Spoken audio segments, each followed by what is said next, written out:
मुंबई की तंग गलियों में अपराध की एक अलग ही दुनिया बसी थी। पुलिस और अपराधियों के बीच हमेशा आंख मिचौली चलती रहती थी। इसी दुनिया में एक नाम खास था, रवि ठाकुर। रवि के नाम से लोग खौफ खाते थे, मगर कोई नहीं जानता था कि उसकी जिंदगी में भी पछतावे और दर्द थे। यह कहानी उसी रवि की है जो अपनी आखिरी डकैती के बाद एक नई जिंदगी शुरू करने का सपना देख रहा था। रवि बचपन से ही अपराध की दुनिया में आ गया था। उसके पिता एक शराबी थे जो रोज माँ को पीटते थे। एक दिन माँ को बुरी तरह मारने के बाद उसके पिता घर छोड़कर चले गए और फिर कभी लौटे नहीं। गरीबी और अकेलेपन ने रवि को अपराध की ओर धकेल दिया। शुरुआत में वह छोटे मोटे जेब कतरे गिरोह के साथ काम करने लगा, लेकिन धीरे धीरे उसका कद बढ़ता गया। अब वह एक बड़ा नाम बन चुका था। रवि भाई। उसके पास पैसे की कोई कमी नहीं थी, मगर उसके दिल में एक खालीपन था जिसे वह खुद भी समझ नहीं पाता था। रवि अब इस दुनिया को छोड़ना चाहता था, लेकिन जाने से पहले उसने अपने गिरोह के साथ एक आखिरी डकैती की योजना बनाई। एक बड़े व्यापारी के घर में डकैती डालनी थी, जहां करोड़ों की नकदी और गहने थे। यह उसका आखिरी काम होने वाला था, जिसके बाद वह कहीं दूर जाकर नई जिंदगी शुरू करना चाहता था। रवि और उसके साथी पूरी तैयारी के साथ उस रात व्यापारी के घर में घुस गए। सब कुछ प्लान के मुताबिक हो रहा था, लेकिन तभी एक अनहोनी हो गई। डकैती के दौरान रवि ने देखा कि व्यापारी का छोटा बेटा और उसकी 6 साल की बेटी डर के मारे एक कमरे में दुबके हुए थे।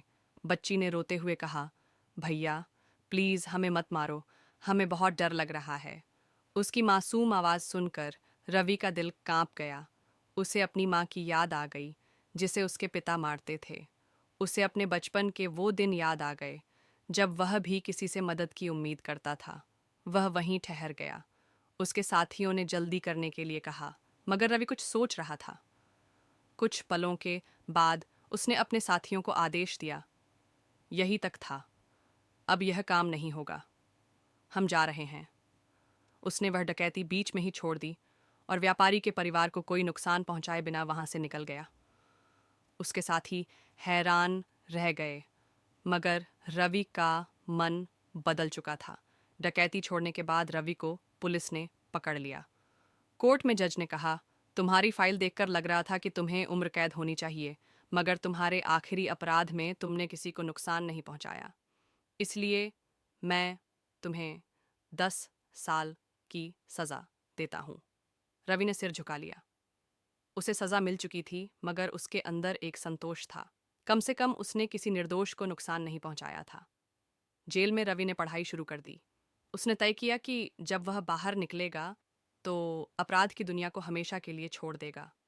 10 साल बाद जब वह जेल से बाहर निकला तो वही व्यापारी उसका इंतजार कर रहा था, जिसके घर उसने डकैती करने की कोशिश की थी।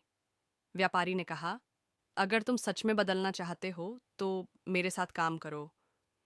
रवि की आंखों में आंसू आ गए। उसे अब अपनी नई जिंदगी का रास्ता दिख चुका था। धन्यवाद सर, मैं अब दोबारा कभी उस रास्ते पर नहीं जाऊंगा। वह मुस्कुराया और एक नई शुरुआत की ओर बढ़ चला।